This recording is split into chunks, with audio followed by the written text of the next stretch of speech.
longer than I expected. I'm so sorry. I had issues with one of my just one contact in my eye. Oh gosh. So raise your hand if you guys are completely caught up with the drama between Ryan Reynolds, Blake Lively, Justin Baldoni, and a million other parties are involved as well. Or raise your hand if you're trying to catch up and you're like, there's so many court documents being filed. Like, how am I supposed to catch up with this?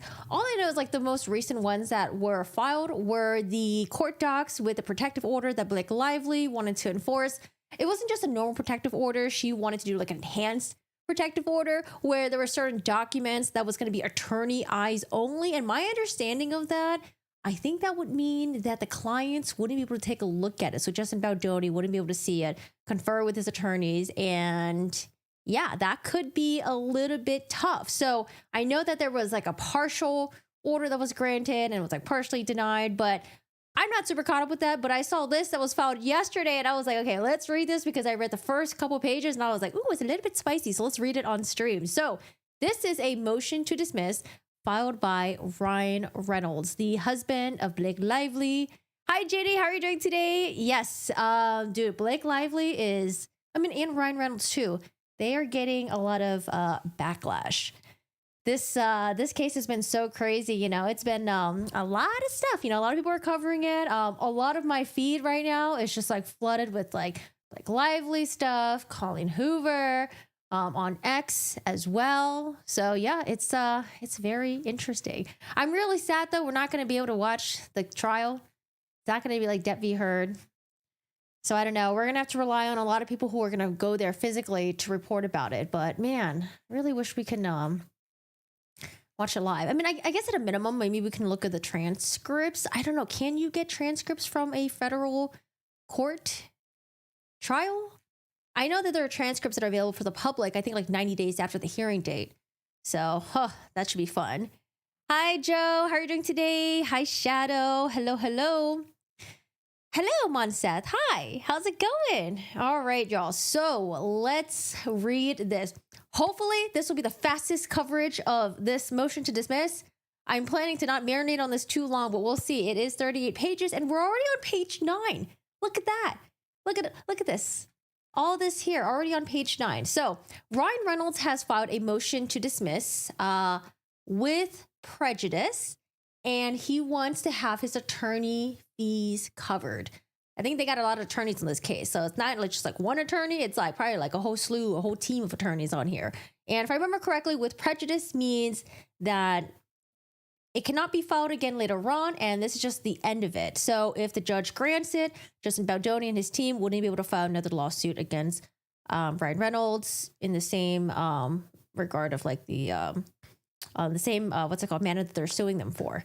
All right. So introduction. Blake Lively sued Jamie Heath, Justin Baldoni, It Ends With Us Movie LLC, Jennifer Abel, Melissa Nathan, Wayfair Studios LLC, Steve Sarowitz, the Wayfair parties, after they collectively launched a retaliatory social manipulation campaign to destroy and bury her because she privately spoke up about sexual harassment and inappropriate conduct that she and others experienced on the set of It Ends With Us film. So what does Ryan Reynolds have to do with that, legally speaking, other than being a supportive spouse who was witnessed firsthand the emotional and reputational financial devastation Miss Lively has suffered? Nothing. Mr. Reynolds is a defendant in this action for one reason and one reason only, because billionaire plaintiff Steve Sarowitz promised to spend up to $100 million to ruin Miss Lively and Mr. Reynolds. The First Amendment complaint that Sarowitz and his co-plaintiffs filed seeks to fulfill that promise by polluting this court's dockets with hundreds of paragraphs of clickbait designed for an audience other than this court, with virtually no bearing on cognizable legal claims. This was the pages I read, and I was like, okay, we're covering this on the stream. Hi, Wigu. How are you doing today? Wigu says, power move. You're going to sue me. I'll sue you first. The Wayfair parties have described the FAC as their most recent attempt to put all the evidence before the court and the public. That is a damning concession given the lack of any actual evidence. I think a lot of people are going to disagree with the Baldoni evidence versus the Blake Lively evidence so far, supporting any legally cognizable claim against Mr. Reynolds. The Wayfair parties and so-called receipts included annotated excerpts, many with heavy redactions made by some unidentified person, of emails, text messages, videos, photographs, such as a large colored photographs comparing Mr. Reynolds' long hairstyle in a movie with Mr. Baldoni's long hairstyle at some point in his real life. Oh, I think this is when they were trying to say that Ryan Reynolds may have used Justin Baldoni as maybe as an inspiration for the character Nice Pool. Maybe. I don't know. I think it was most likely yes. Okay. Movie with Mr. Baldoni's long hair. Hi, Beat Popsicle. How are you doing today? Hey, Go Lucky. How's it going? Yeah, I don't know. My hair is falling into the right places today. It's I kind of like it actually. I might change up my hair just a tiny bit, but we'll see. Okay, but the FAC is a pleading, not a gossip rag, and these so-called receipts failed to establish the requisite elements of a single one of the many causes of action alleged against Mr. Reynolds. Hi, Donna Bell. How are you doing today? Oh, let me make the font size bigger. Whew, you guys are like little ants right now.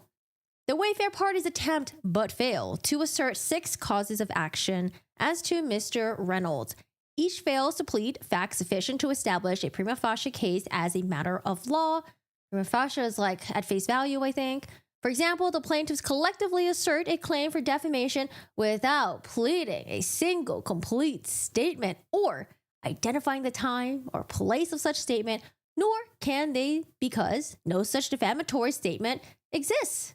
So again, we are suing Ryan Reynolds for, well, not we, but like Baldoni and the Wayfair team are suing Ryan Reynolds for defamation. Further, the entirety of plaintiff's defamation claim appears to be based on 2 times that Mr. Reynolds allegedly called Mr. Baldoni a predator. But the FAC alleges no plausible facts that suggest Mr. Reynolds did not believe this comment to be true. Instead, the relevant FAC allegations suggest that Mr. Reynolds genuinely, perhaps passionately, believes that Mr. Baldoni's behavior is reflective of a predator. Even if the FAC plausibly alleged that Mr. Reynolds called Mr. Baldoni a predator while believing the opposite, which it does not, the law establishes that calling someone a predator amounts to constitutionally protected opinion. And the FAC's thin-skinned outrage over a movie character. Oh man, I haven't seen anyone's reaction to this motion to dismiss yet. Thin-skinned outrage over a movie character. Nice Pool. The satirical woke Nice Pool doesn't even try to pretend to be tied to any actual legal claims. Instead, it falls into the FAC's general allegations of hurt feelings. Wow. When in reality is nothing more than a desperate effort to advance the same curated bully image that the Wayfair parties created and disseminated in the retaliation campaign they launched against Miss Lively in August of 2024. Hi, Richie. How are you doing today? Me Popsicles, I'm so disappointed because I really like Ryan Reynolds, but you said now, oh man. So I feel like I'm reading a little bit of PR/tabloid fodder. I feel like the language in these motions and these court documents just keep upping on each other. It just gets spicy and spicier to the point where I'm like, am I even reading a court doc or what? Like, we've seen the spicy stuff with Ben Chu, the spicy stuff with Mr. Bloodworth in the Cord Richards case. But this is, I don't know. There's just, I feel like this is like a lot of like PR stuff happening here, which I did say that like, oh, well, Ryan Reynolds and Blake Lively, if they want to start, you know, getting to Mr. Baldoni's level of all the PR stuff that's happening, especially right now, they need to do better. Maybe hire a new PR team, or I don't know, maybe take a different approach or something like that. Because before, what they were doing was just, in my opinion, not working. And right now I'm like, okay, I see that they're like really trying to up the language a little bit, but I don't know, I can't help but feel like I'm just reading like just PR stuff when I'm reading some of these court docs. Hey Moondog, how are you doing today? Yes, I think it's pretty spicy. And I only read like the first page of it. I'm sure it's going to get spicier. All their claims fail for similar reasons. The Wayfair parties say that Mr. Reynolds extorted them, but failed to allege that he received any money or property. They claim he interfered with a contract without identifying what the contract is, what provisions were allegedly breached, or even which of them were parties to. So I think this is the contract that they are referencing is the Justin Baldoni was being represented by an agency that also represents Blake Lively and Ryan Reynolds, WME, I think that's what they're saying. And so WME, when the New York Times article came out and Blake Lively's her civil rights complaint was like leaked. Although I'm very interested in who leaked it, because when I'm reading the court documents, it seems that Blake Lively and her party are pointing to Justin Baldoni and saying that he leaked it first. But I'm confused how, because the New York Times article is what got everyone on the radar about what's going on. I don't know. I need to hear more about that. Why did they think Justin Baldoni and his team leaked it out first, and how? Very interesting. Okay, and I lost my train of thought because what the fuck was I talking about? Let me read this and maybe I'll remember. They assert $4 million in damages without explaining. Oh, right, the WME contract. So when New York Times article came out and the complaint came out, they got rid of Justin Baldoni, and Justin Baldoni is like, well, just because they got rid of me, I missed out on opportunities. And, there was other things that he missed out on as well. Like I heard, because I think it's the Wayfair Studios was also working on Pac-Man and maybe some other movies and stuff like that. I don't know if those got pulled. I don't know. I don't know if there was some other movies that were like, oh, okay, we don't want to deal with Justin Baldoni right now because he is possibly a liability. They assert $400 million damage without explaining anything about who suffered that loss and what proportion as a result of the claims and what approximately caused such losses. The FAC is long on hyperbole, prose, and claims, but devoid of any facts necessary to state ones recognized by law. It is, in essence, a burn book filled with grievances attempting to shame Mr. Reynolds for being the kind of man who is confident enough to listen to the woman in his life and to hold her anguish and actually stand with her. Yeah, I feel like I'm reading just PR stuff right now. The FAC is, in sum, a textbook retaliatory slap suit should be dismissed with prejudice. I wonder if the judge, when they're reading these lawsuits, a lot of the lawsuits now and a lot of the motions in these court docs are now being read by the public. And when these judges are reading it, they're like, okay, they're definitely writing it for the public. One of the judges are just rolling their eyes right now. Hi, lady. How are you doing today? I'm doing good. Hello. How's it going? Are you working on any new projects right now? I'm doing just okay, just okay. We're doing okay over here. I started doing some more workouts, heavy lifting, and I got a little more intense with my skincare routine, but things are going okay. I'm crossing my fingers. I don't know. My skin is incredibly clear right now, and I'm like, I need to figure out what triggers this because I don't want to go back to all the breakouts again. But yeah, anyways. That's me. Okay, so background. I'm going to skip through the background stuff. Wayfair parties have started a grab bag of claims against Mr. Reynolds. Again, these are the claims against Mr. Ryan Reynolds.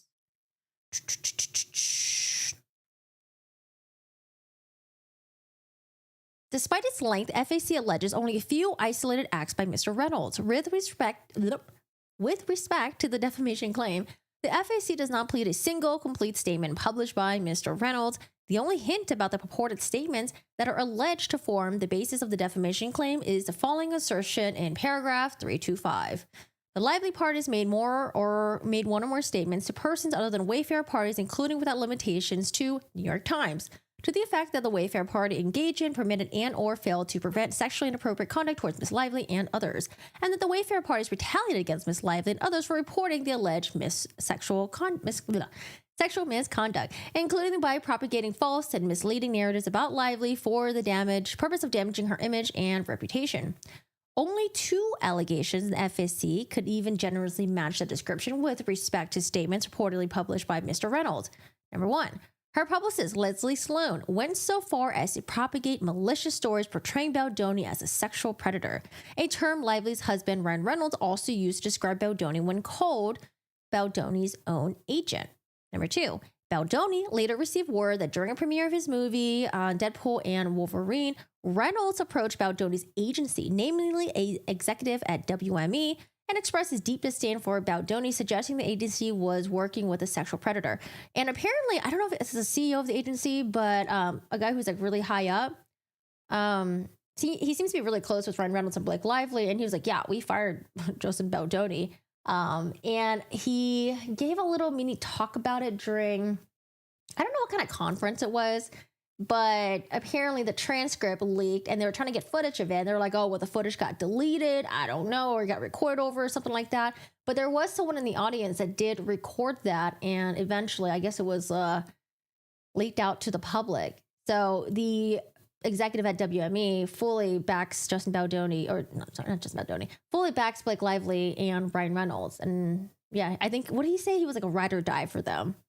Apart from these two statements, the totality. Hi, CMB. How are you doing today? Hello, world. How's it going? Hi, good guy. You're alive. You're trying to go outside and move more, but it's hard because I like being lazy. I mean, right now, for me, I just been doing a lot of gardening because I didn't know that. Okay, this is probably really fucking stupid. I don't do gardening shit, but the best time to plant is in the springtime. Duh, Corgi. I usually plant my shit during the summertime, and I'm like, oh, why are my plants dying? Because it's so freaking hot, and I'm watering it every day. I'm trying to keep it alive, but it dries up and all that stuff. You plant in the springtime. Duh. The heat is not intense yet. So I planted my stuff. I did my weeding, and my garden is looking pretty good right now. I'm actually really excited. I kind of want to plant more stuff, though, but I don't want to get too little out of hand. Because I think that's what happens. I get too excited. I plant a bunch of stuff. And because I don't know how to take care of each one, they just die slowly. Ah! Okay. Apart from those two statements, the totality of the FAC's allegation against Mr. Reynolds are that Mr. Reynolds, 1, demanded the Wayfair parties publicly apologize for the so-called mistakes during production of the film. 2, was present during a meeting at the apartment that he shares with Miss Lively, at which he praised Miss Lively's version in Mr. Baldoni's presence. 3, allegedly contributed some of the writing of his own to the script. 4, admonished Mr. Baldoni for asking about Miss Lively's weight and demanded that the scene be removed from the film. 5, attending... Oh, I want to know more about this movie scene. Was it removed or did it not exist? Because I think we're hearing 2 different versions. Attending a meeting with Miss Lively to address her allegations of sexual harassment on set and demanded that Mr. Baldoni apologize for his conduct. 6, unfollowed Mr. Baldoni on social media. Oh no, not the unfollow. 7, included the nice pool character in Deadpool and Wolverine, and the FAC alleges was meant to satirize Mr. Baldoni's persona as a woke feminist. I have a question for you guys. Do you guys think it's petty to unfollow people on social media? Do you think it's petty? For me, I'm like, well, if you don't want to see their content anymore, just fucking unfollow them. Who cares? You know, I know there's like the nice way of doing where it's like, oh, well, you're supposed to continue following them and then you just like put their shit on mute or silent. It's like, no, just fucking unfollow them. Who fucking cares? I don't care. But sorry, I'm not saying that like for Baldoni, it looked good that a lot of people unfollowed him, like the cast members. That during when the movie was being promoted, and then people, of course, are going to look through like, okay, who's following who unfollowed what. During that time, that was really bad look for Mr. Baldoni because it seems like he did something wrong, and there's a reason why the cast members all unfollowed him. I think like everyone unfollowed him except for like Colleen Hoover unfollowed him, some of the other cast members, the young ones, Jenny Slate. I think except for Hassan Minaj, I think it was reported that he was the only one that was like still following Justin Baldoni. But anyways, what I'm trying to say is for normal, ordinary people like us, okay? If there's like a friend that on your feed that you don't really care for, you don't really talk with, you know, you like kind of like are just casual friends, and you don't want to see their content anymore, just unfollow. Who cares? You don't have to do like, oh, I'm just going to mute their stories or whatever. Just do whatever you want. Who gives a shit? But when it comes to like, you know, celebrities on, I know like image and the PR stuff, there's like way more in the game. But like for normal people like us, just fucking unfollow. Who cares? But I mean, I don't know. I wouldn't say even for celebrities too. If you want to unfollow someone, then just fucking do it. All right. Arguments. Let's see. Are we going to get into the argument stuff? Let's get into it.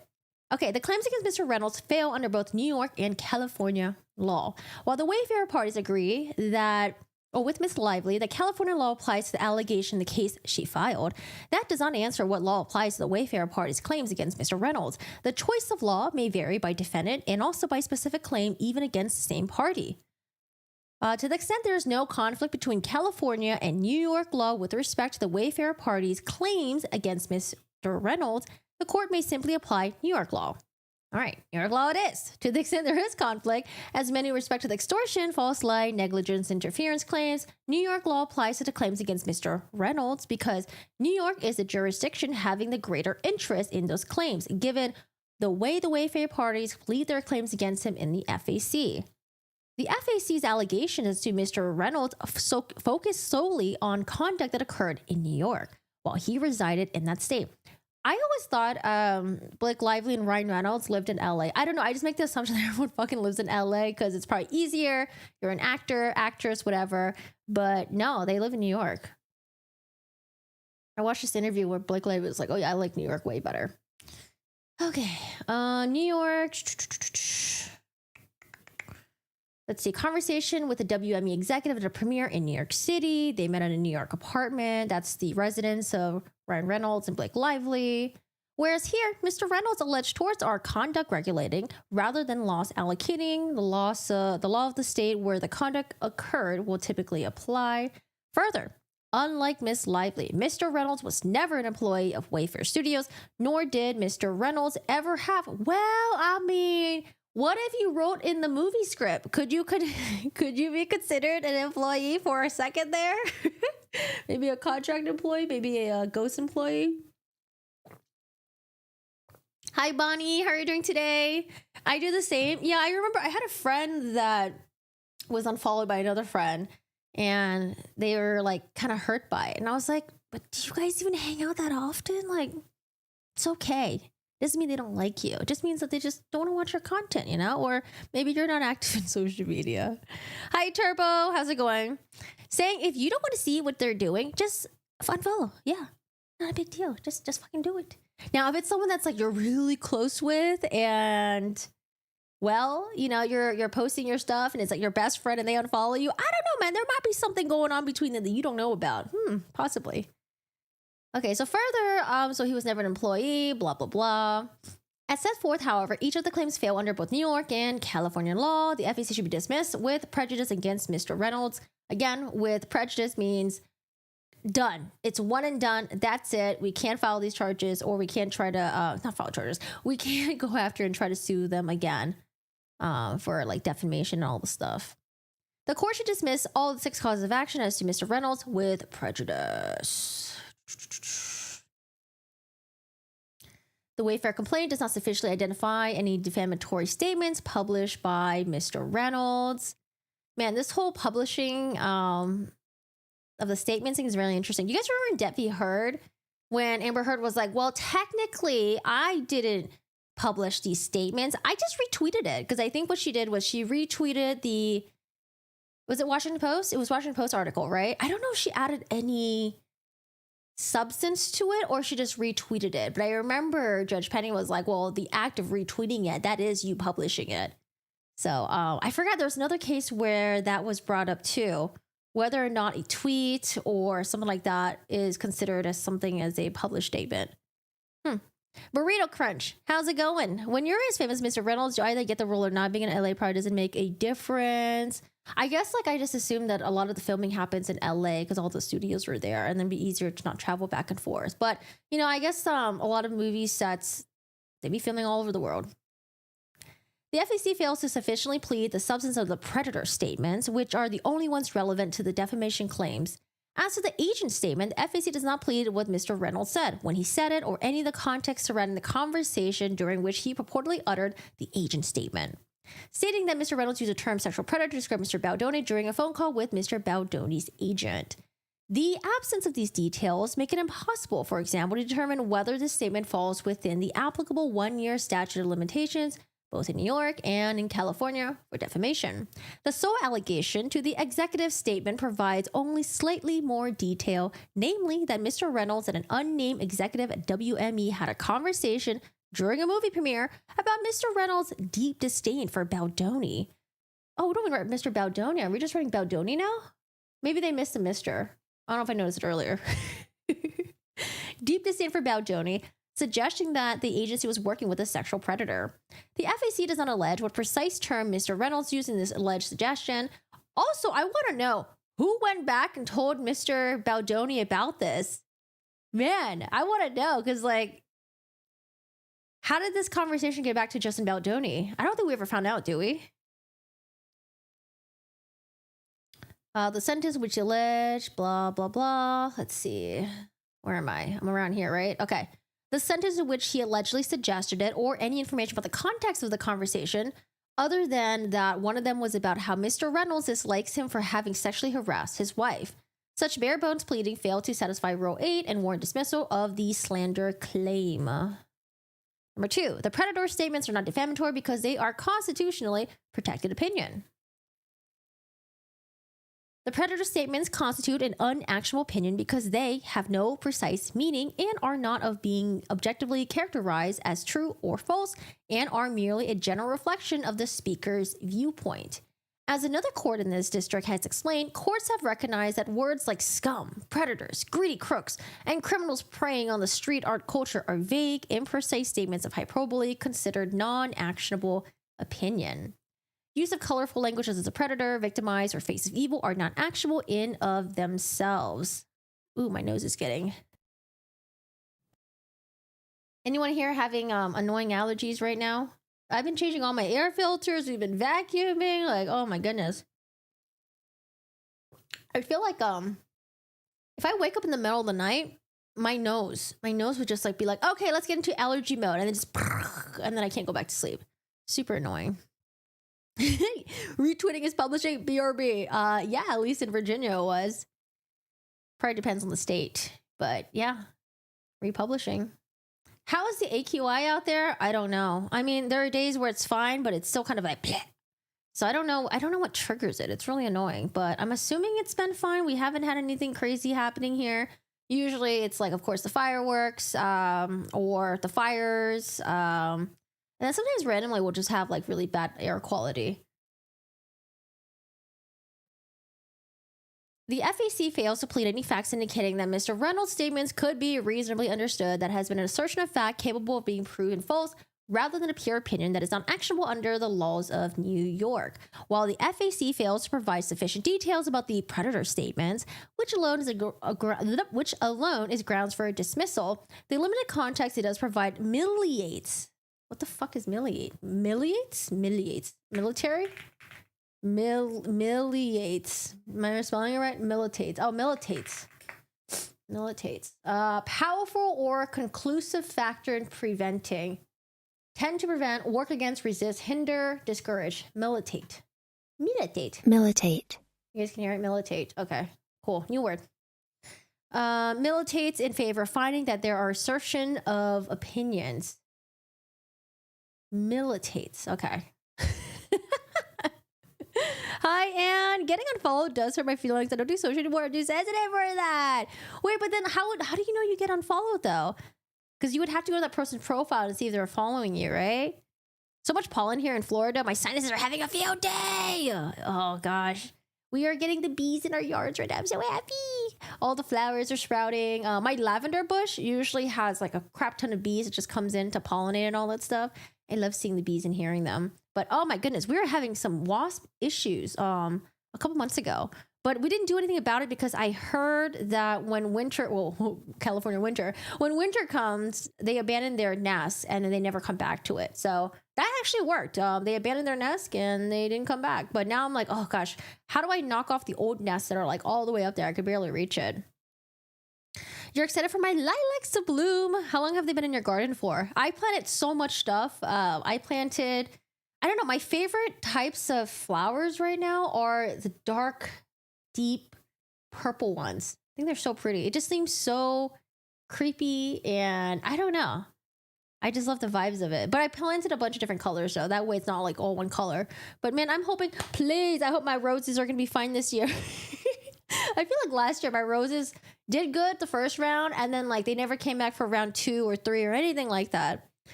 Oh yeah, I've only noticed if it was someone I thought I was closer with. Okay, yeah, see, I was saying it like that. If it was someone that you thought you were close with, you hang out and stuff like that, and then they unfollowed you, yeah, there's probably something going on there. But if it's just like someone that you're like not really friends with or like a coworker, then it's like, whatever. But yeah, if it's like someone that you're close with, I can see why that would hurt, of course.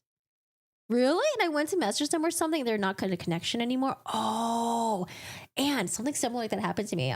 There was this girl that I was friends with and I would send her, I don't know. But then I'm thinking back in retrospect, I'm like, maybe she probably hated me the entire time. Because I would send her cute little stuff, that had to do with her dogs and stuff. And then I remember one day I was trying to send her something and then I was like, I couldn't find her. And I was like, oh, well, that's weird. I couldn't find her. And then I think I told Dennis about it. And then he was like, oh, wait, it's weird. I could see her. And I'm like, oh, wait, did she block me? That's so weird. It's so odd because it's not like there was a major event that happened. It was just, oh, we're texting back and forth. Nothing happened. Nothing literally happened. But then I found out the reason why she was probably mad at me. And it's probably the dumbest fucking reason ever. Very high school drama shit. But anyways, yeah, sometimes it happens and you're just like, it's probably for the better. Probably for the better. And if that person didn't have the balls to tell you in person and they had to do it through social media, I mean, do you really want to keep that person around? I don't know, man. Probably not. We have regular lilacs and like a dwarf lilac bush. Oh, fun. They were here when we moved in. They have little buds right now. Oh, I made the move. I know, I made the risky move and I planted peonies. Peonies generally do not do well in my region because peonies need to have like a cold period. And yeah, I wanted fucking peonies, okay? Because they smell really good. So I planted a peony, and I'll let you guys know how it goes. But he might not last very long, you know. He might be only around for a year and then die the next year. But I planted it. You know, that's what Home Depot does. Home Depot is like, hey, look at all these beautiful flowers. Don't you want to plant these? It's like, oh, but these are not for your region. Oh, why are you selling it here? Because we want to make money off of you. Yeah, the people that did it to me too, I think it was like some pretty petty stuff. Yeah, I don't know. It's so weird because in face to face or like in text and stuff like that, it's like you don't really, I don't know. I wonder if people just have a hard time with expressing their emotions or something. Because like I thought things were cool. I thought things were fine. We were texting back and forth, you know, we were just sharing stuff. And then boom, one day, block. It's like, oh, okay. Well, I see how it is. I love peonies and gardenias and jasmine. Yes, I have a jasmine plant. It's suffering right now. I'm going to put it in the ground. I'm going to plant it for real because it was in a bucket for a while and I just got lazy. So I need to put him in the ground too. Not kill him, like put him in the ground, like 6 feet under, but we need to plant him. And hopefully he can flourish and be beautiful because they smell, oh my God, they smell so good. I freaking love jasmines. All right, so back to this. Predatory statements during a phone call with Mr. Baldoni's agent at a movie premiere, during a conversation with a WME executive, during which Mr. Reynolds was expressing his deep disdain for Mr. Baldoni, which is utterly fatal under the opinion doctrine, because it plainly is reflective of Mr. Reynolds' unabashed negative opinion of Mr. Baldoni's character. Mr. Reynolds has a First Amendment right to hold Mr. Baldoni or any man who Mr. Ryan believes sexually harassed his wife in deep disdain. And the FAC does not allege any plausible facts that would remotely suggest, let alone establish, that anyone interpreted Mr. Reynolds' statements as reflecting anything other than his genuinely held belief about Mr. Baldoni's character. Well, the issue is that Baldoni is saying none of that shit happened. I don't know. Now we have, I don't think I covered it yet, but apparently the Jenny Slate allegations came out sort of, but I don't know if it was like super confirmed. She had issues with Steve Sarowitz. Like it was the language that he used when he offered to help move her out to like a different apartment or something like that. And she wasn't happy with it. I don't know if he was trying to be creepy, like, hey, you know, like you can move here for free and we'll relocate you, you know, if you wink, do so. I don't know if that was like something like that, or I don't know what. He made a comment about like the motherhood thing or something like that, and she really didn't like that. I don't know. I feel like we're getting like little tiny tidbits, but I need more. There are people with like the regulated greenhouse. Oh my God, that would be so cool. You can just have like the glass greenhouse or something like that. That would be freaking awesome. But you know, unfortunately for me, I get really excited about things, and then if it's a fucking chore, it will just end up dying. Okay, it would just end up dying. I had this kokedama plant. It's like a circle ball plant, and then you could plant something in there that was dying. And then I think Ginny literally saved it because I didn't know you're supposed to just drench it in water for I think a very long time. So now he's thriving again, and I'm really happy because I got it from this YouTuber that I really like that does like plant stuff. Okay, if the predator statements were verified as a fact, they are not actionable as defamation because they are substantially true. We'll see about that. The Second Circuit has held that whether statements are substantially true is appropriate for resolution in a motion to dismiss because falsity is an element of New York's defamation tort, and falsity refers to material not substantially true. The complainant's case must plead facts that, if proven, would establish that a defendant's statements were not substantially true. A statement is substantially true if the statement would not have a different effect on the mind of the reader from that which the pleaded truth would have produced.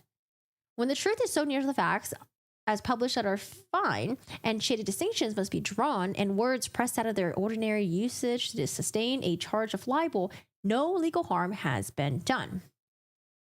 The FAC includes numerous references to conduct that a reasonable observer could well consider predatory. Okay, well, what do they say about this? In particular, the FAC relies on Mr. Baldoni's books, Boys Will Be Human and Man Enough, and his podcast, Man Enough. Oh, wait, guys, have we heard from Justin Baldoni's co-podcast? What do you call them? Co-podcaster? Podcast co-host? Podcast co-host. I think that's what I'm looking for. Have we heard from her yet? Have she said anything about this, or is she just kind of like moving on for the time being?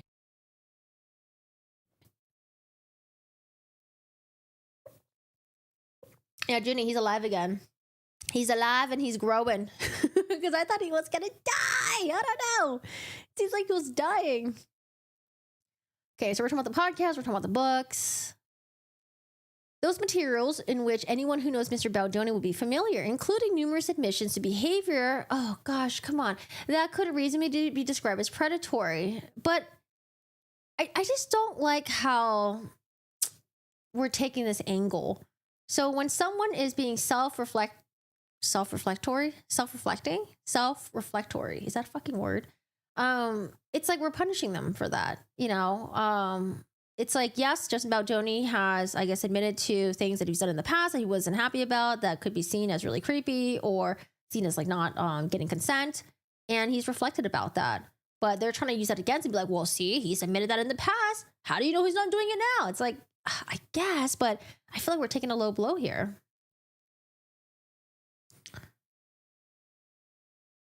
Let's see. Admitting to relaying distributors' concern, the widespread social media criticism about Miss Lively's appearance, admitting to suggesting Miss Lively's character orgasm during the scene, admitting to telling Miss Lively that a onesie she was wearing underneath her jacket was sexy. By the way, I still want to see footage of that. I want to see more footages. Admitting to casting his friend as the obstetrician in the birth scene where he'd be in close proximity to her nearly nude genitalia. But I think Baldoni said that the guy was like an actor. It's not like some random friend that he just picked off the street, like, you know, in this like best friends group chat. It was a guy who, I mean, that's what Baldoni is saying. This guy was a certified actor. Admitting to asking Mr. Heath to show Miss Lively's his wife's post-home birth video. No denial of biting and sucking of lip when script only states kissing scene. Oh, and they linked the YouTube video. Okay, so Baldoni saying that I'm sure I've crossed some boundaries and lines in my teens and 20s. Yeah, because you're young and dumb and you don't know what the fuck you're doing. Not even think about it simply because of the porn I was consuming. Another one. I grew up and had a porn addiction. I was introduced to porn at 10 years. Who the fuck introduced you to porn at 10 years old?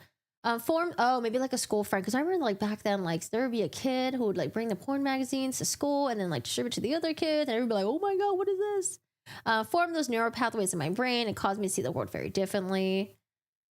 Another quote. And for me, it was just really tricky because I believe there's a link between our culture and porn culture. I'm not calling out the porn industry. I'm calling out my relation to it. But I do believe that especially my porn, that young boys, not my porn, especially the porn that young boys are watching is very violent. And because no one ever sits down with us and teaches us about consent, we learn it through porn.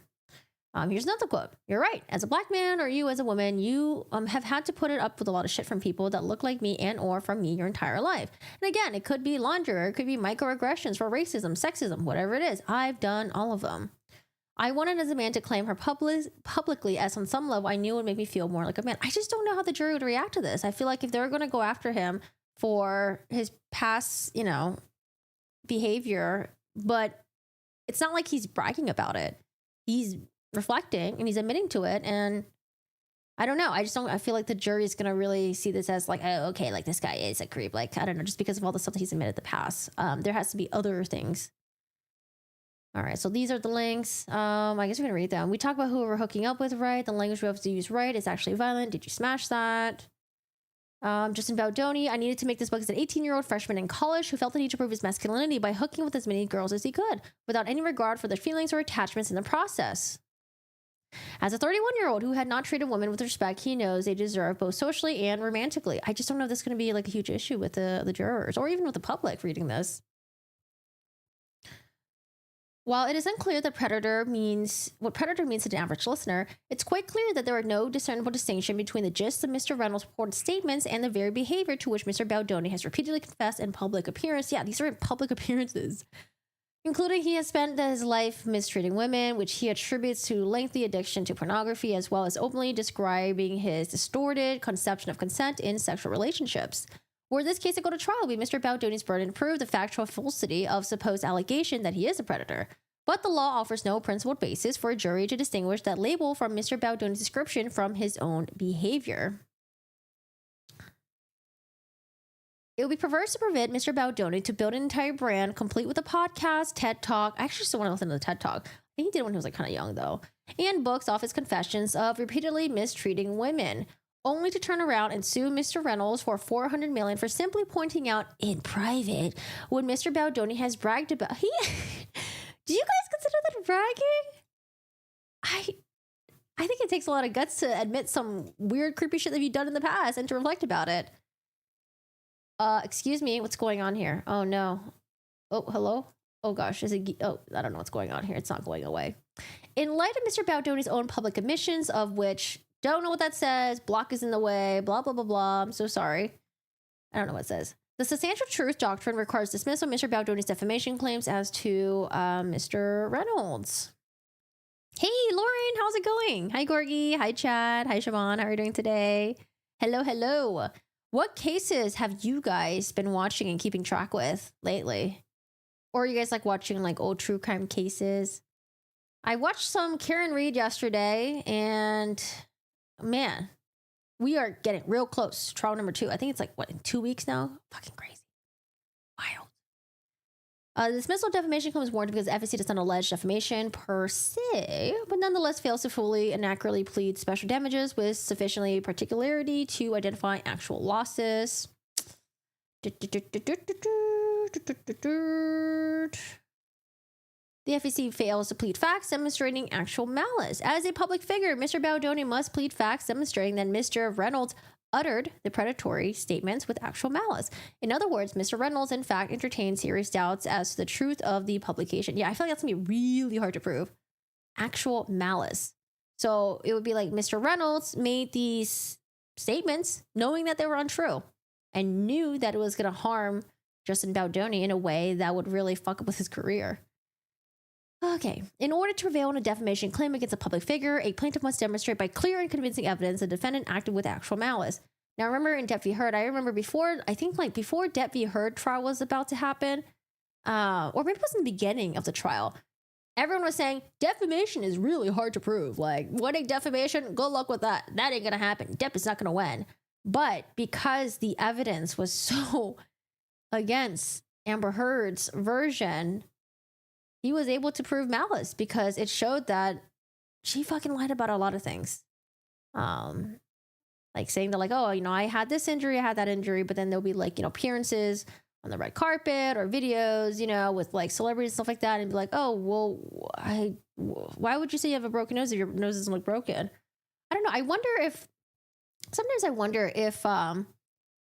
she just thought exaggerating and make it, I don't know. I don't know. I don't know how to get into that woman's mind. I don't think I want to. Let's leave it at that. Oh, man. Amber Target. I know, and she did too. Even some of the stuff that she was providing. I'm like, hello, do you not know that this contradicts what you're saying? Like, I'm so confused. Hi, Madison. How are you doing today? It's wild. Hi, Nikki. Hello. How have you been? What have you been streaming lately, Nikki? I want a big elevated garden bed for lavender for this coming May. I love the smell and I want more bees around.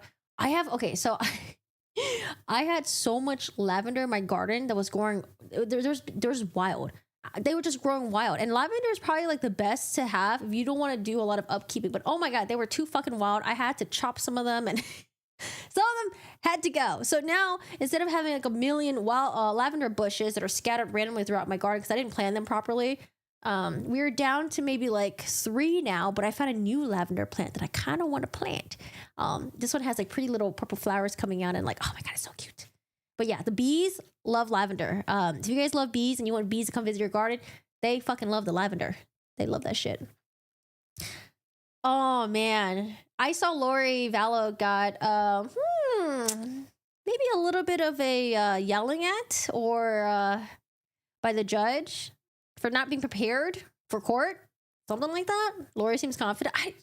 Honestly, I don't know if I can even watch Lori. She triggers me way too much. Last I heard of the updates, she's still blaming Ty Lee. I don't know. Lori is just a nutcase. Just a nutcase. Oh, you're doing Final Fantasy 14 grind? I was 14. Are they still charging? Is it for like $14 for the subscription? Or did they increase it now? Hi, good morning, Oahu. How are you doing today? Good morning, good morning. I swear every day I see news about another kid being kept in cages. Horrible. I know, dude. I just hearing about those cases is just so sad. Did you guys hear about the 32-year-old man was being imprisoned by his stepmom for 20 fucking years? The last time he went out and got some fresh air was when he was 11 years old. That's fucking crazy. It's so sad. Lori's face on Deadline was a huge jump scare. She looked worse than Keith. Who's Keith? It's so sad. Yeah. Imagine 11 years old was the last time you went out. And the 32-year-old apparently 5'9", weighed only 63 pounds. And the stepmom was like, what do you mean? He's lying. Like, oh gosh, hearing the defense attorney defending the fucking, I mean, I know it's your client and all, but shit, man. Defense attorney was like, he's lying, you know? She was feeding him sandwiches twice a day. You know, he got to use the bathroom. It was in a bucket. But like, dude, so fucking crazy. 68 pounds for 5'9"? Yeah. It's so sad. In a chicken coop? I don't know what is wrong with these people. Why? And it's always, I feel like it's always a mom and the mom's boyfriend, you know, or vice versa. The dad and the dad's girlfriend. Like, how did these sickos find each other? Is there like a dating app where like sickos just find other sickos? Like, how did a kid get so unlucky that you have two adults in your life that are just as shitty? Fucking crazy. Yeah, it's just super sad. Whew, I don't know. I just think of like 11-year-olds, you know, 11-year-olds are fucking kids. What was I? I think I was in like sixth grade. Sixth grade is 11 years old, right? Sixth grade, seventh grade. Like, you're missing out on so much. 20 years. Crazy. Oh, I don't know. In Canadian, it's like $20. Think of all the people out there right now. Man, yeah, it's just wild. It's really sad to hear about. Animals too, man. I don't know what is wrong with people. There's this, if you guys ever feel down about like shit that's happening in the world or it's just like too much for you, I don't know. I just watch I watch animal videos on YouTube. There's like a YouTuber that I watched that has like an animal sanctuary and he takes care of these like alligators. I don't know. I fucking love watching alligator videos because alligators, they're not like dogs. You know, they'll fucking eat you when they have the opportunity to, but they know their names. They want food. They make cute little hissing sounds. They sound like fucking dinosaurs. Like, oh my god, they're so cute. And then there's this other guy that I watch who just has like a whole same thing, like animal sanctuary. And he just runs around and all that stuff, and the animals are everywhere. So I don't know. I love watching those videos. Have you been following the Hailey? Wait, so does Hailey Bieber have a stalker now, or are we still talking about Hailey Bieber, the stalker of Justin Bieber? Which one are we talking about? Because I've seen a lot of Hailey Bieber, the stalker of Justin Bieber. But if you're talking about like Hailey Bieber having a stalker, no, I haven't heard anything about that. What's the tea on that? What's been going on over there? Oh, you don't think the judge was harsh on her, but the hearing was been satisfying? She ain't giggling no more. Yeah, I don't think the headlines made it seem like the judge was harsh on her. It made it seem like Lori Vallow was just unfucking prepared. I don't know, man. Like, these people who think that they can represent themselves, like...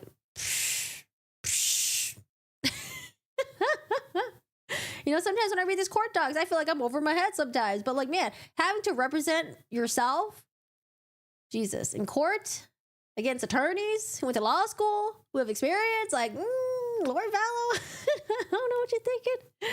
Hell no, Palermo, fuck no. I met Hailey as the stalker. Wait, so is it the same thing where it's just like people made videos about how Hailey stalked Justin until she finally had him, and the drama between Selena Gomez and Hailey? Because I've seen a lot of videos about that. Those are very interesting. I think I watched, there's two that I watched. One was like with Bose when she covered it, and then there was another, I don't remember. It's like a YouTube channel that popped up, but they're pretty popular. I think they cover a lot of like celebrity news and stuff like that. Crazy. I think they have a baby together, actually. I heard that things are not good. I don't know. This is just celebrity news gossip stuff. But I didn't know her and Justin had a baby. It's like a baby, like a 1-year-old or something. And then, I don't know. Drama? All right. So where the fuck was I? The FAC conclusory assertion that Lively's parties, defined to include Mr. Reynolds, knew the statements were false or had serious doubts about the truth of the statements is a threadbare recitation of the legal element that is insufficient to sustain the law's heavy burden on the defamation plaintiffs. Nor do claiming any claims of animus like Mr. Reynolds' deep disdain for and rage and wrath directed to Mr. Baldoni. So they're basically saying, you know what? He's going to have to prove that there's malice. Good luck. It would be inconsistent with the FAC to find that Mr. Reynolds uttered the predatory statements with, sorry, I keep saying predator, but I don't know why I keep saying predatory. Predator statements with actual malice. Indeed, there is not a single plausible factual allegation from which a jury can conclude that Mr. Reynolds does not believe Mr. Baldoni to be a predator. To the contrary, the FAC alleges that Mr. Ryans took steps consistent with believing his wife's allegations, including demanding an apology from Baldoni and mocking Mr. Baldoni's woke feminist facade in Deadpool and Wolverine. So at least they admitted that. They're like, yeah, nice pull. It was based on you, bro. Not to mention Mr. Baldoni's own public admissions about his past conduct. The deep disdain that the FAC alleges Mr. Reynolds feels towards Mr. Baldoni concedes that Mr. Reynolds subjectively believes what he said about Mr. Baldoni and does defeat a finding of actual malice. How weird are kangaroos? Oh my god, dude, they're so cute. They're so cute. Yeah, the guy that I watched, he has kangaroos too. He's like in somewhere in like Texas. But he got the kangaroos and they like to come in and then just like, I don't know, there's this one kangaroo that likes to come in on the dog porch and just like fuck shit up. And just make like a whole mess and like hump pillows, like I don't know. Those would be a little too crazy for me to take care of. But you know, chickens always seem kind of cool. The predator statements refer solely to Mr. Baldoni and not any of the 6 other Wayfarer parties.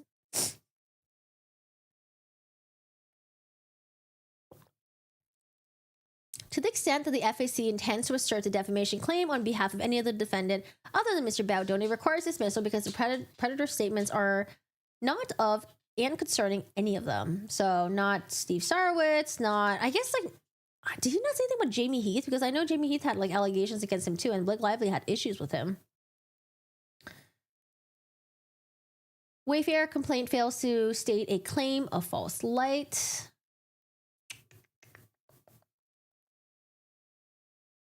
Wayfarer complaints fails to state a claim for civil extortion. Sorry, I'm just going to run through this really quickly. Okay.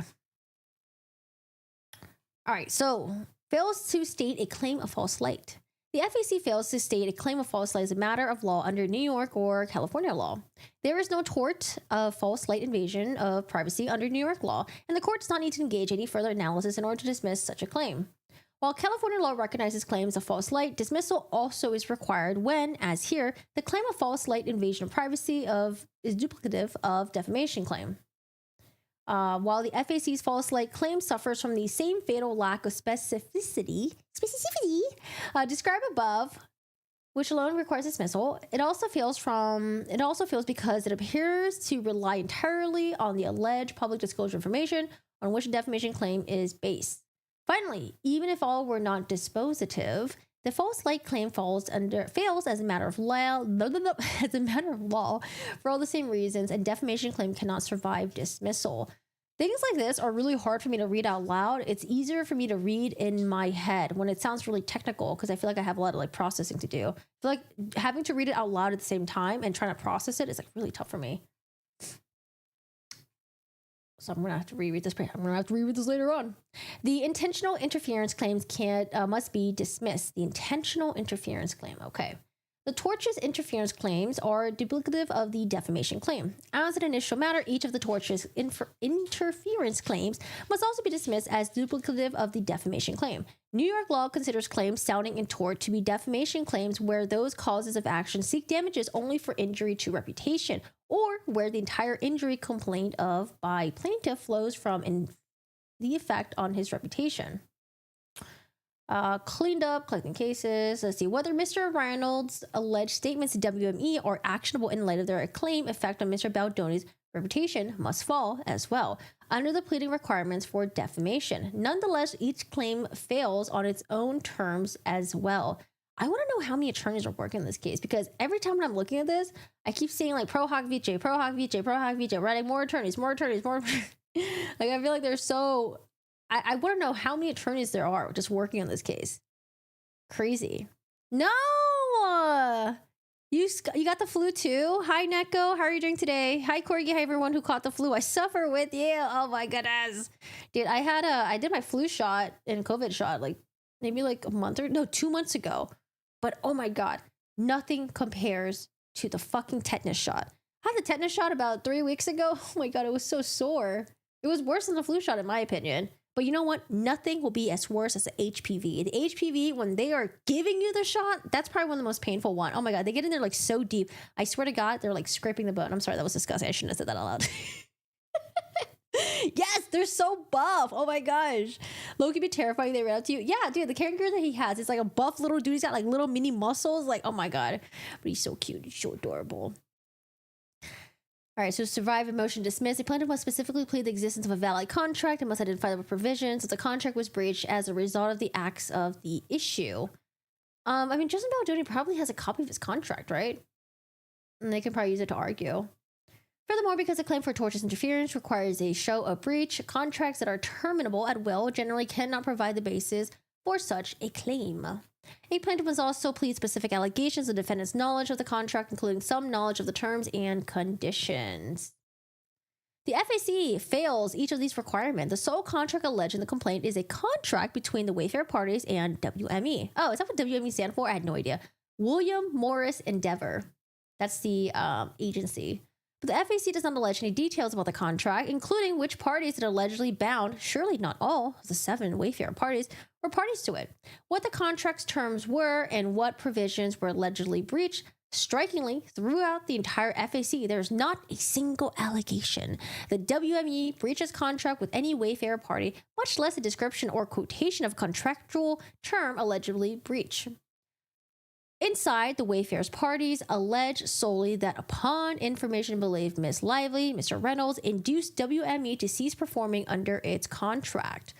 But the cessation of performance is not the same thing as a breach of contract, and the Wayfair parties who have alleged the existence of this contract and are presumably in possession of its full term have utterly failed. Yeah, they have it. After multiple tries, hundreds of pages, more media interviews that can be counted, and a publicly launched website well, we're throwing some jabs here, to identify any actual contractual provisions that they claim WME breached when it allegedly ceased performance.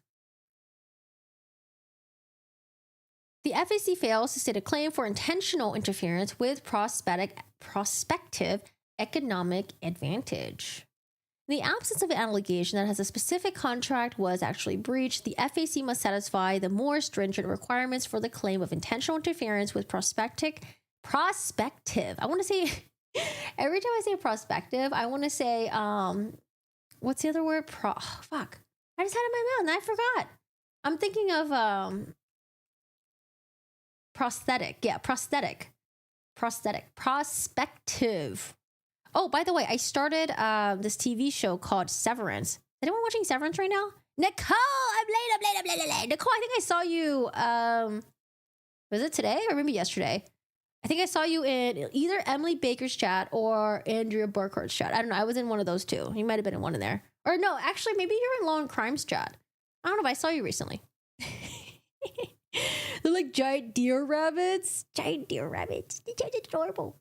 It's just cute. You know what I want to get a capybara. I just want to hug them. They look so cute. They look like giant, they look like fucking giant guinea pigs. Oh my God, they're so cute. They got like the whole like, I don't know how to describe their heads. It looks like a fucking like airplane or something. So cute.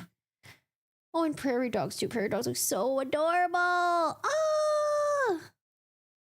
I hope Ron is expecting Blake to pay his lawyer fees and not Justin. Well, he's demanding Justin and the team to pay for the attorney fees. And he's also demanding that the court dismiss Justin Baldoni and the Wayfarer people's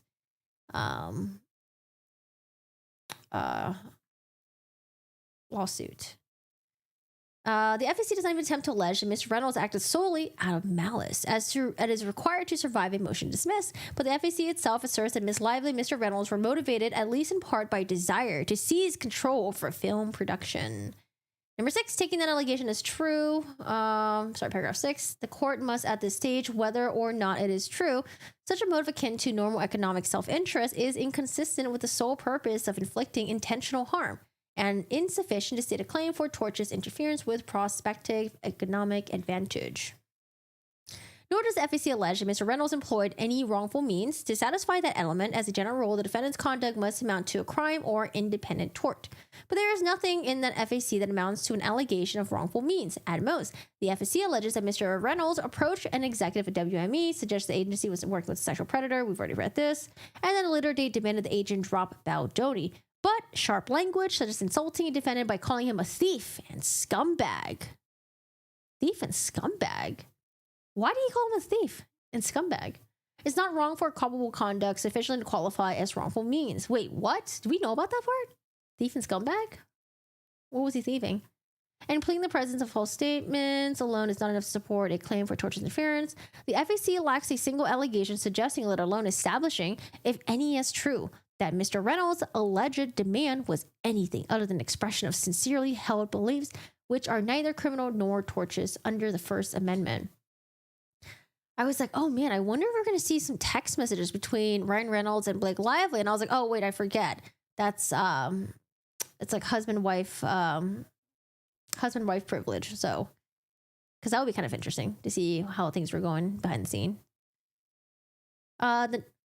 Shiro, did you just...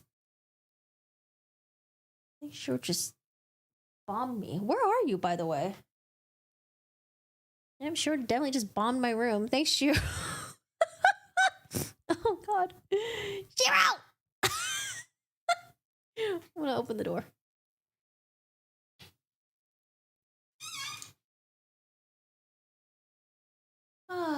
Okay.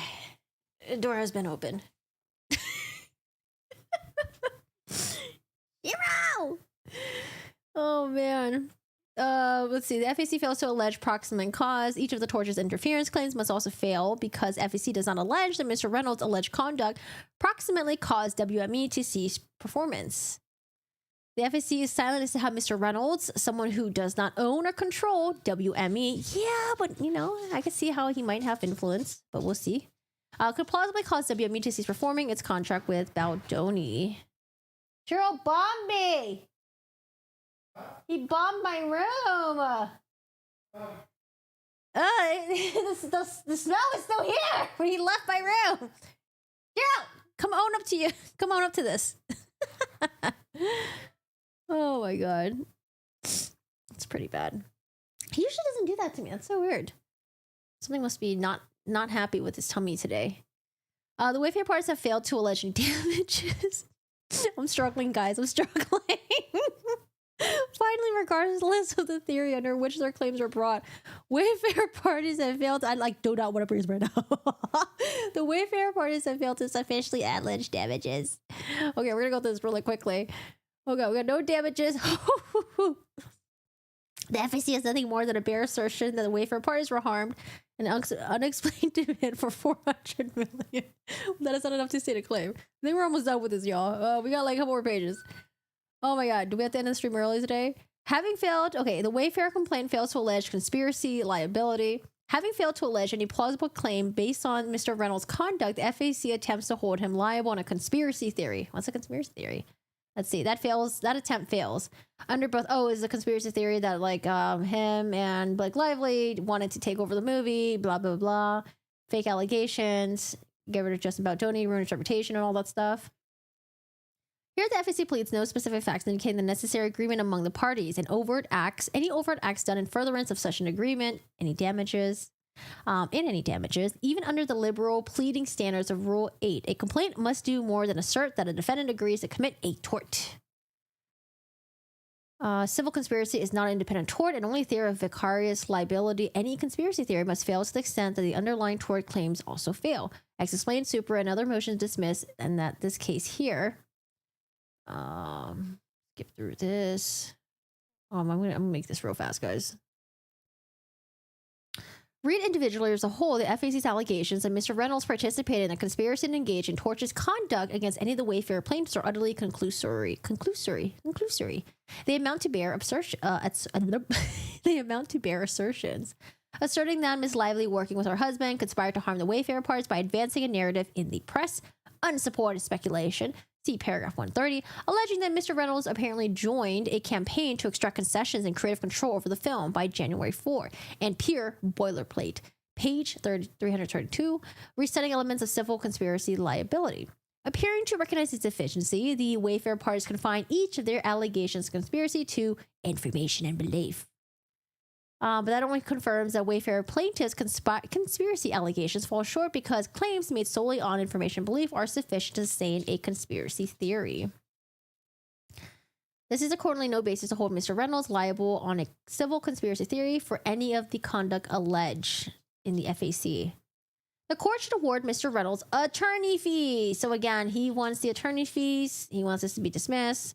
Mr. Reynolds is entitled to attorney's fees under the substantive fee shifting provision of New York's anti-SLAPP statute, which applies to FAC's allegation against Mr. Reynolds for similar reasons to those articulated in the Sloan and New York Times motion to dismiss, both of which Mr. Reynolds joins and incorporated by reference. Section 70A mandates a fee award in Mr. Reynolds' favor because, as discussed above, the FAC asserts causes of action against him based on communications and conduct in furtherance of an issue of public interest.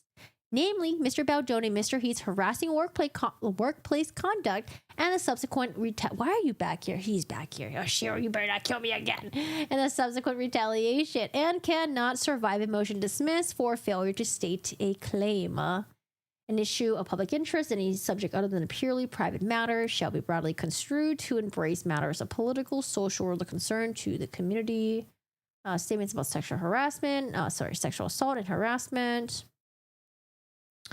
Statements about sexual impropriety and power dynamics in the music industry. Although this court reached a seemingly different conclusion in Brady v. New York Post, I think, holdings, Mr. Reynolds respectfully submits that the reasoning of, what is this? Bobulinski rather than Brady should control here for three reasons. First, in Brady, the defendant requested anti-SLAPP fees in a single footnote that did not analyze whether Section 70A1 applies in federal court, and the court accordingly did not have an opportunity to confront the arguments presented here or discussed in Bobulinski. I hope I'm pronouncing that right. Second, Brady was decided before the New York cases confirmed that Section 70A1 makes attorney's fees available not as sanction, but wherever a SLAPP claim is dismissed for failure to state a claim. See Bobulinski again. As interpreted by the New York courts, Section 70A1 is not a sanction, but an exception to the American rule applicable to the class of cases defined by state law. For that reason, Brady's reasoning that Federal Rule 11 answers the question covered by Section 70A1 has been overtaken by intervening New York law. Third, and finally, it is well settled that the state fee-shifting statutes are substantive laws that must apply in diversity cases. Just as the presence of Rule 11 would not be an obstacle to a prevailing party fee award where authorized by state and federal statutes. The court should strike... I think something's up with your stomach, Cheryl. We definitely take you outside. I feel like he needs to go outside. The court should strike Exhibit A to the Wayfarer complaint or at a minimum disregard it. Mr. Reynolds joins the argument in the Sloan motion dismiss. Again, Sloan is the PR agency that... Wait, which one's Sloan again? Oh, yeah. Sloan is Blake Lively's PR person, company that they work with. And... Right? Yes. Leslie Sloan. Fuck, I'm getting them mixed up. One of them is Justin Baldoni's PR people, and then the other one is Blake Lively's PR people. But sorry, when I say Justin Baldoni's PR people, I'm talking about former PR company. There's what was their name again? It was like Leslie Sloan, right? Leslie Sloan is the one that was Justin's former PR company, and then they think is it Sloan? Why? No, is it Sloan? I don't remember. Let me look this shit up. Leslie Sloan.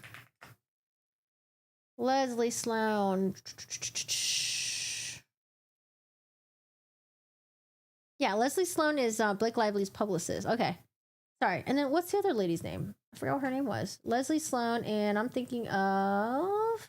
Oh, Stephanie Jones. Joan Sloan. I mean, okay.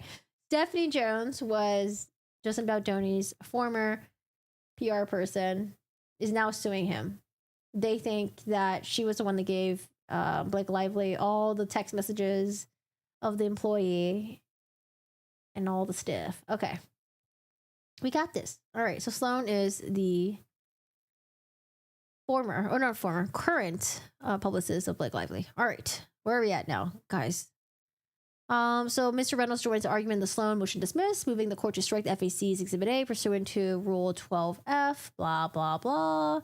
As this court has recognized, permitting a party to satisfy its pleading requirements by attaching documents other than instruments to the complaint would do considerable damage to Rule 8A's notice requirement, including by requiring the defendant to hunt around in voluminous materials to figure out what the plaintiff alleges is relevant and supports his claim and what is extraneous? Extraneous? Is that how you pronounce it? Extraneous? Extraneous? Even if the court does not strike Exhibit A, cannot properly consider it to evaluate whether the FAC sufficiently states a claim. Conclusion. We're at the conclusion now, guys. Look at this. Wait, hold on. Are there going to be exhibits? Oh, no, just kidding. I thought it's at 27 for a second. I was like, oh, we got 10 more pages, y'all. Just kidding. We don't. Conclusion. All claims against Mr. Reynolds should be dismissed with prejudice and without leave to amend. The court should award Mr. Reynolds his costs, including attorney's fees incurred as a result of a consolidated action. All right. Whew, we got through that. What else is there? I feel like I said, every time we go through the case files, there's just more shit every fucking day. Look, they even filed something today. 3 things today. What is this? Notice of appearance. Oh my god, do we have more attorneys that are going to appear on this fucking case? Response in opposition to motion. What is this? Who's responding? Counsel for Wayfair. Wayfair stuff. Oh, this is a response for Sloan's motion to dismiss, I think. Dear Judge Lyman. Lehman? Is it Judge Lehman or Judge Lyman? Liman. How would you guys pronounce that? Y'all tell me why I just had to fight with a boomer on the phone at work because we wouldn't give him another customer's personal contact info. What? Wait, what was their reasoning? Why do they want it? Dude, you have to be careful. It might be some like stalker shit or something. I don't know, man. Oh no. Why? Did they give you guys a reason why they wanted that person's phone number? Dude, that's so funny. Was the call recorded for quality assurance? Or what is it again? Quality. What is it? What is the phrase again? This call may be recorded for quality assurance. Right? Is that what it is? Did I fuck that up? Okay, so this is Justin Baldoni's team. They want the court to deny the Sloan's party motion for a stay of discovery. All right, I mean, there's stuff filed. We'll read this later. All right, guys. So, I mean, that's basically it for today. I mean, honestly, there wasn't like too much content in here. I was trying to see if we're going to get any more, juice out of here. I mean, at least it seems like Ryan Reynolds has admitted that, yeah, Nice Pool is based off of Justin Baldoni. And then again goes after Justin Baldoni and then calls him thin skin. And what was the other stuff again? It was like thin skin and like, oh my God, they're like easily offended. Stuff like that. Stuff like that. All right, guys. Well, I'll keep an eye on this. Like I said, like I'm kind of behind on all the court doc stuff. There's so much shit that's been filing. I have to keep an eye on it. Oh God, it's just black now. And Shiro is just bombing the shit out of my room right now. So I need to take him outside. I can't be in this room anymore. I was gonna continue streaming stuff, but I think we gotta edit right. I work at a heavy machinery dealership. This customer supposedly was selling something in the marketplace. Oh, didn't notify the guy's damn number. Yellow Pages, hello? Oh no. Dude, that's so funny. It's like, why can't you just give me the phone number? I just need the phone number. Why can't you just give it to me? Oh man. Anyways, good luck. Hopefully they don't call again. And hopefully you don't have to deal with them again. Because man, working in customer service, like some people are just really fucking entitled, man, and fucking crazy. Jesus. I feel for you, Madison. Sorry for the stinky shear. I don't know. I think something's wrong with his tummy. It might be my fault. Or actually, you know what? He fucking ate cat poop yesterday because he ran off and I assumed that he was with Dennis. But then I was like, I went up to Dennis. I was like, oh, where's Shiro? And he's like, oh shit, he's not here. I'm like, fuck. So Shiro found some cat poop yesterday and we had to bring him to the fucking shower and start like rinsing his mouth and trying to get the shit out of his mouth. And ugh, oh gosh, just crazy. I don't know, just crazy. Pretty quiet day because I felt like there wasn't too much that I was reading. There's like, I think in the beginning it was like very spicy and then all the stuff was just like the legal stuff. So that kind of got a little bit like a little bit snoozy. So yeah. But yeah, I'm going to take him outside and see what's wrong. I'm pretty sure it's a cat poop. I just hope he doesn't have giardia because that would be really fucking annoying. I mean, it's easy to get rid of, but still, I don't know. He might have giardia. I hope not. I'm gonna take him outside. I know he's sitting in the corner like, don't look at me. Don't look at me. Oh, poor buddy. All right, guys. Well, thank you so much for hanging with me today. Guys, we have new videos out on the Idaho 4 murders where I covered the 911 call and then also some new information that came out about the surviving roommates' statements that she made in the police interviews.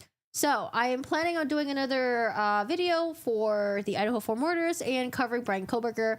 His defense team has filed some stuff that says that, well, you know, Brian Koberger has autism spectrum disorder and that he should not be facing the death penalty.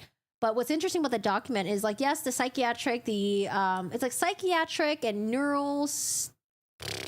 what's the other word? Neuropsychiatric? No, it's like what's the word I'm looking for? It's psychiatric and neuropsychotic. I don't know. I think I just made that shit up. So of course that's filed under seal. We're not going to get the evaluations or anything like that. But we do get some little driplets of what the doctors thought of Brian Koberger. Basically saying that, you know, Brian Koberger is like socially awkward. He doesn't take social cues very well, that he is a highly intelligent individual, blah, blah, blah. And that, you know, maybe like certain actions of him in the courtroom might be misconstrued and be judged by the public and all that stuff. So guys, we're gonna have another video out on that, and then I'm just still catching up. I think there might be some more stuff with Donna Adelson. Her trial's gonna be happening soon, and I think Corey Richards has a lot of stuff that's happening. Donna Adelson, I'm sure stuff is coming out, and then the Idaho 4. Oh my god, just so much. There's just so much stuff. But I'm glad though. I'm glad. I like reading it. I like covering it. And I'll keep an eye on things. But other than that, guys, thank you so much for hanging out with me. I was gonna stream longer, but I'm gonna take my little baby outside. See if he's okay. I'm gonna take him outside. All right, y'all. Have a good one. Take care. I hope you guys. Oh, by the way, if you guys haven't already, join the Discord. Have your notifications on because my new vlog for the Italy trip is gonna be out. I think today. I don't know if he's like tired and sleepy and he just like is cranky right now or if he has a tummy ache. I'm gonna take him outside. All right, guys, so yeah, check it out. Thank you so much for hanging out. Keep an eye out on the Italy vlog. It's not gonna be on this channel. It's on my second channel because I decided to separate the the non-true crime content on its own little channel. So keep an eye out for that. All right, guys.